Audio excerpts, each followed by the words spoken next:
আজকে আপনি ঘটনাস্থলে এসেছেন। এই হাফিজুলের কি শুনলেন, কিভাবে কি ঘটনা ঘটেছে আপনি এখানে আসলেন যদি একটু বলেন। হাফিজুল কি করতেন?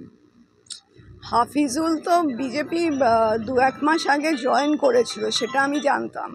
কিন্তু তার যে এই পরিণতি হবে সেটা তো কেউ ভাবেনি।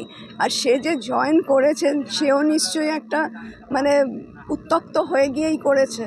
তো সেখানে আমার কিছু বলার নেই। এগুলো সন্ত্রাস করা হচ্ছে, যেরকম অর্জুনদা বললেন বা আমারও সেটাই মনে হয়েছে, লোককে ভয় দেখানোর জন্যে। এবং ধর থেকে মুন্ডু আলাদা করে মুন্ডু নিয়ে চলে যাওয়া হয়েছে। এটা কিরম, আমরা কোন যুগে বাস করি? নৃশংসভাবে খুন হয়েছে। এবং সব থেকে বড় কথা হচ্ছে তো এখনও রক্তটা রয়েছে দু জায়গায়, যেখানে ধর পড়েছে বা যেখানে মাথা পড়েছে। এটা দেখলেই তো লোকে বুঝে যাবে যে কিভাবে হয়েছে। এবং পুলিশ এসে শুনলাম যে দোকানগুলো বন্ধ রাখতে বলেছে, শুধু ওই দোকানটাই খোলা রাখতে বলেছে যেখানে ও ক্যারাম খেলছিল। না দাদা, আপনাকে কি তো সিবিআই তদন্তে দাবি করছে? হ্যাঁ, দাবি করতেই পারেন, কারণ এই রকম হলে সবাই একটা মানে ভয়ের সৃষ্টি হচ্ছে, আতঙ্কের সৃষ্টি হচ্ছে। কিন্তু এটা আমার মনে হয় না ভয়ের কারণ আছে। তোমাদের এটা বুঝতে হবে যে ওরা নিজেরা ভয় পাচ্ছে বলে এটা করছে।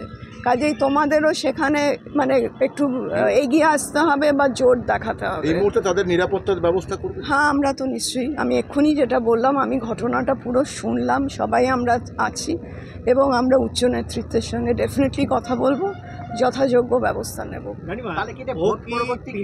তৃণমূল সিপিএম ছেড়ে বিজেপি করার জন্যই এই মার্ডারটা হলো, কি মনে করছেন?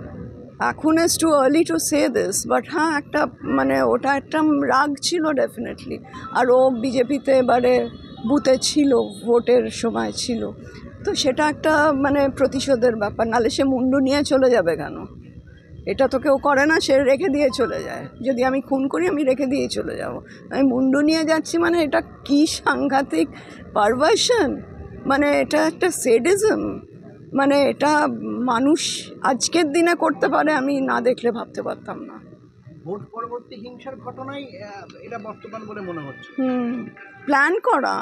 এ তো যদি অন্য দোকানকে পুলিশ এসে বলে থাকে যে বন্ধ রাখো আর ওই দোকানটাই খোলা রাখো, তাহলে তো এটা সবাই জানতো আগে থেকে। মৃতের পরিবার দাদা দাবি করছে যে এখানে রাজ্য পুলিশের সহযোগিতায় এই খুন। হ্যাঁ, আমিও তো তাই বললাম। এবং বড়বাবুর নাম করছে। এটা তো প্ল্যান করেই করা হয়েছে। আমিও তাই বুঝলাম যে অন্য দোকান সব বন্ধ থাক, যাতে নিরিবিলি থাকে, একটা দোকান খোলা থাক যেখানে ও যাবে। এবং সেখান থেকেই 10-12 জন পেছন থেকে এসে গুলি করেছে। তারপরে ও ছুটে পালাতে গেছে, তখন মুন্ডুটা কেটে দিয়েছে। এটা তো ডেফিনেটলি পরিকল্পিত।